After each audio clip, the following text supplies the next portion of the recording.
രാജസിംഹാസനത്തിൽ ഇരിക്കുന്ന ഇവൻ ഡംബനോ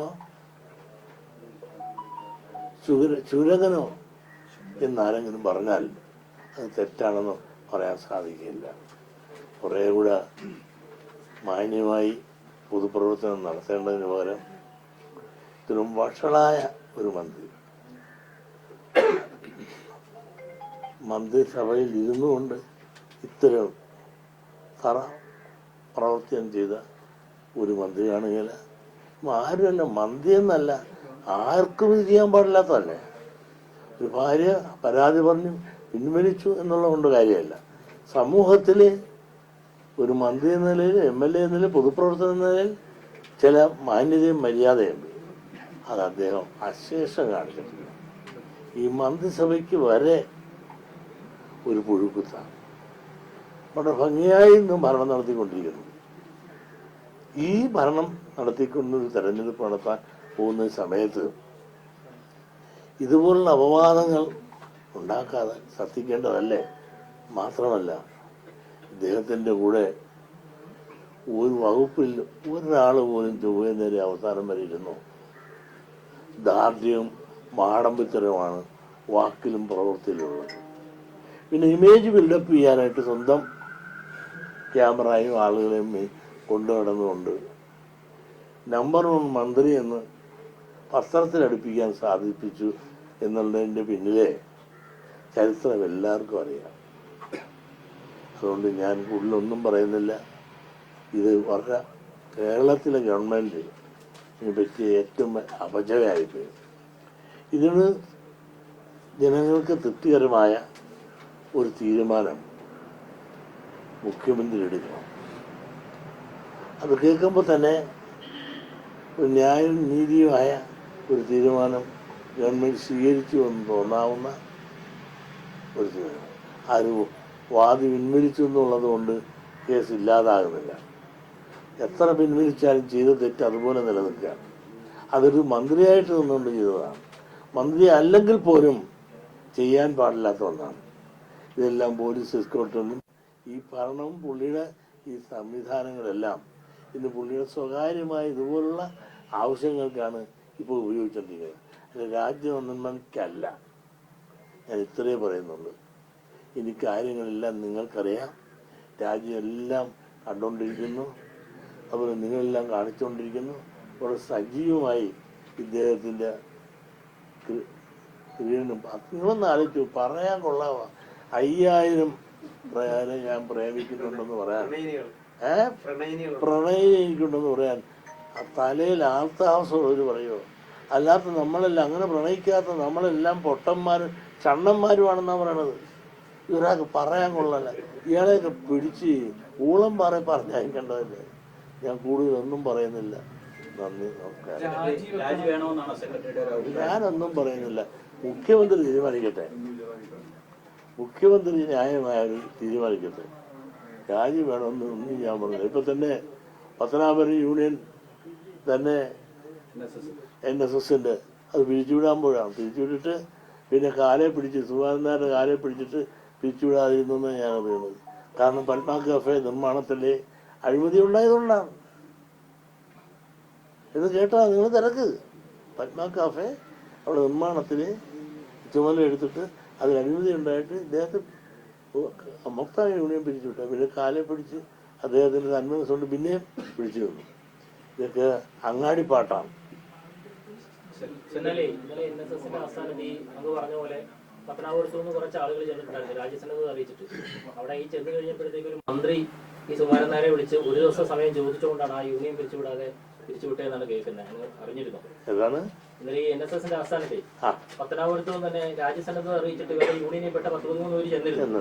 അപ്പൊ അവിടെ ചെന്ന് കഴിഞ്ഞത് ഇവരെ കാണാതെ അങ്ങനെ ഇരിക്കുമ്പോഴത്തേക്ക് ഒരു മന്ത്രി വിളിച്ചിട്ട് ഗണേശന് വേണ്ടി ഒരു ദിവസത്തെ സമയം ചോദിച്ചു എന്നാ പറയുന്നത്. ഈ വിഷയം അങ്ങ് പറഞ്ഞല്ലോ, ഇത് പരാതിയില്ലെങ്കിലും കേസില്ലാതാകുന്നില്ലെന്ന് പറഞ്ഞല്ലോ.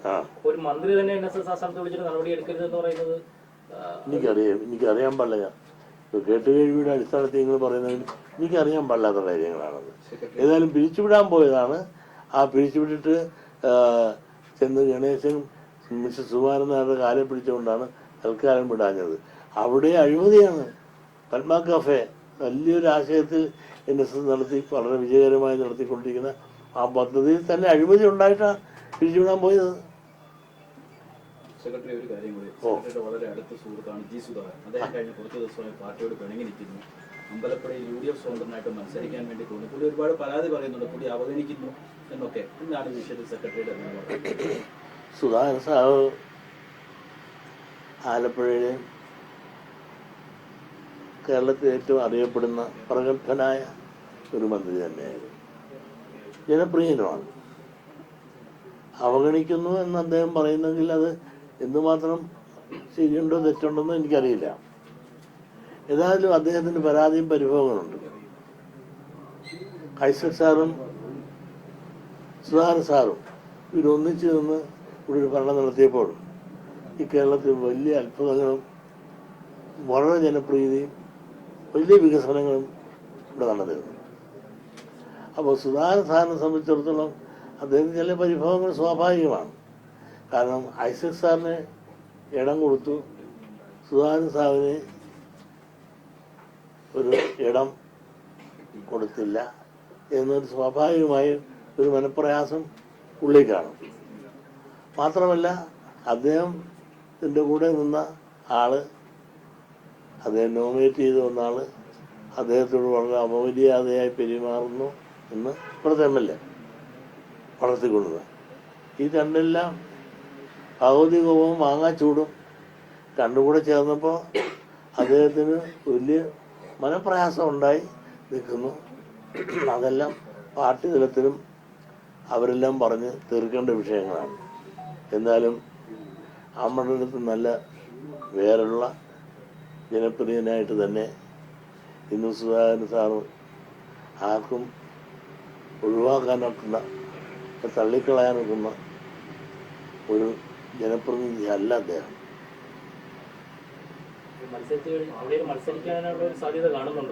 അതെനിക്കറിയില്ല.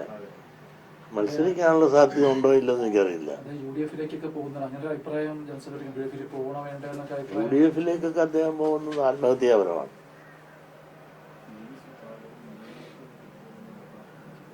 ഒരു കാര്യം കൂടെ, അതായത് ഈ അദ്ദേഹത്തോട് വേണ്ടിയിട്ടുള്ള നടപടിക്രമങ്ങൾ പാർട്ടി നടത്തിയായിരുന്നു, അതായത് അനുനയ നീക്കങ്ങളൊക്കെ നടത്തിയായിരുന്നു. പക്ഷെ അതിനോട് അദ്ദേഹം പ്രതികരിക്കാത്തതുകൊണ്ട് പാർട്ടി ഇപ്പം ഏകദേശം ഒരു വേണ്ടാന്നുള്ള രീതിയിൽ വെച്ചിരിക്കുകയാണ്. അപ്പൊ ഇനി അങ്ങനെ തുടരണം, അദ്ദേഹത്തെ കൂടെ നിർത്തണം എന്നൊരു ആഗ്രഹം ഉണ്ടോ? അല്ല, അദ്ദേഹത്തിന് എന്തെങ്കിലും പ്രയാസമൊക്കെ ഉണ്ടെങ്കിൽ ഒന്ന് പരാജയപ്പെട്ട് രണ്ട് പരാജയപ്പെട്ടെങ്കിലും അദ്ദേഹം ഒരുപാട് പാർട്ടി പാരമ്പര്യവും അവരുടെ ഒരു കുടുംബത്തിലെ ഒരു ബ്രദർ തന്നെ ഇതിനു വേണ്ടി ജീവത്യാഗം നടത്തിയ ഒരു കുടുംബമാണ്. അദ്ദേഹം എന്ത് ആരോപണങ്ങളോ പ്രത്യാരോപണങ്ങളോ കുറ്റങ്ങളോ മനപ്രയാസങ്ങളോ പ്രതിഷേധങ്ങളോ പറഞ്ഞെങ്കിൽ തന്നെയും അദ്ദേഹത്തെ ഒഴിവാക്കാതെ കൂടുതൽ അദ്ദേഹത്തെ സമന്വയിപ്പിച്ച് പാർട്ടിയോടൊപ്പം നിർത്തുന്നത് ആലപ്പുഴ ജില്ലയെ സംബന്ധിച്ചിടത്തോളം, പ്രത്യേകിച്ച് ആലപ്പുഴ നിയോജക മണ്ഡലത്തെ സംബന്ധിച്ചിടത്തോളം വളരെ നന്നായിരിക്കുമെന്നാണ് എനിക്ക് തോന്നുന്നു. ജി സുധാകരൻ ഇനിയും മത്സരിക്കണം എന്നുള്ള അഭിപ്രായം താങ്കൾക്കുണ്ടോ? പാർലമെന്റ് ഈ നിയമസഭാ തെരഞ്ഞെടുപ്പ് സുധാകരനെ പോലെ ഇത്രയും പ്രഗത്ഭനായ ഒരാളെ മാറ്റി അത് ഞാനൊരു അഭിപ്രായം പറയുന്നത് ശരിയല്ല. കാരണം അദ്ദേഹത്തിന് സീറ്റ് കൊടുത്തിരുന്നത് കുഴപ്പമൊന്നുമില്ലായിരുന്നു. അദ്ദേഹത്തിന് താല്പര്യം ഉണ്ടായിരുന്നു. ജി സുധാകരനും ഐസക് സാറിനും ഒക്കെ സീറ്റ് കൊടുക്കണമായിരുന്നു. ഐസക് സാറിന് കൊടുത്തു, ജി സുധാകരനും കൊടുത്തില്ല. അപ്പോൾ കൊടുത്തിരുന്നത് നന്നായിരുന്നു എന്നാണ് എൻ്റെ അഭിപ്രായം. പക്ഷെ ഇപ്പോൾ ഒഴിവാക്കപ്പെട്ടു എന്നുള്ളതിൻ്റെ പേരിൽ പാർട്ടിയോട് യുദ്ധം ചെയ്ത് പോയി അദ്ദേഹം ഇതുവരെ നിർത്തിക്കൊണ്ടിരുന്ന ഒരു ഇടതുപക്ഷ ചിന്താഗതിയിൽ നിന്ന് UDF-ലേക്ക് പോയാൽ അദ്ദേഹത്തിന് ഇതുവരെ സൃഷ്ടിച്ച എല്ലാ ഇമേജും പോയില്ലേ? ഒറ്റ കാര്യം കൂടി, പണ്ട് ഈ ഗൗരിയമ്മ പാർട്ടിയിൽ നിന്നും പോയ ഒരു സാഹചര്യവും അന്ന് അതിനുശേഷം അവർക്ക് ഈ സീറ്റിൽ നിന്നുണ്ടായ ബുദ്ധിമുട്ടുകൾ, അത്തരത്തിൽ തന്നെ ഒരു ബുദ്ധിമുട്ട് ജി സുധാകരൻ സാറിനും ഈ ഒരു സംവിധാനത്തിൽ നിന്ന്, കാരണം ഈ സംവിധാനത്തിന്റെ നടുക്ക് നിന്ന മനുഷ്യനാണ്. അപ്പൊ അവിടുന്ന് അത് പോയി കഴിഞ്ഞാൽ അത്തരത്തിലുള്ള ബുദ്ധിമുട്ടുകൾ ഉണ്ടാകാൻ സാധ്യതയില്ല, പ്രത്യേകിച്ച് ആലപ്പുഴയിലെ രാഷ്ട്രീയമായതുകൊണ്ട്. പണ്ടത്തെ കാലമല്ലല്ലോ ഇപ്പൊ. അങ്ങനെയൊന്നും ചെയ്യുന്ന ഒരു ശൈലി ഇന്നത്തെ പാർട്ടിക്കാർക്കില്ല.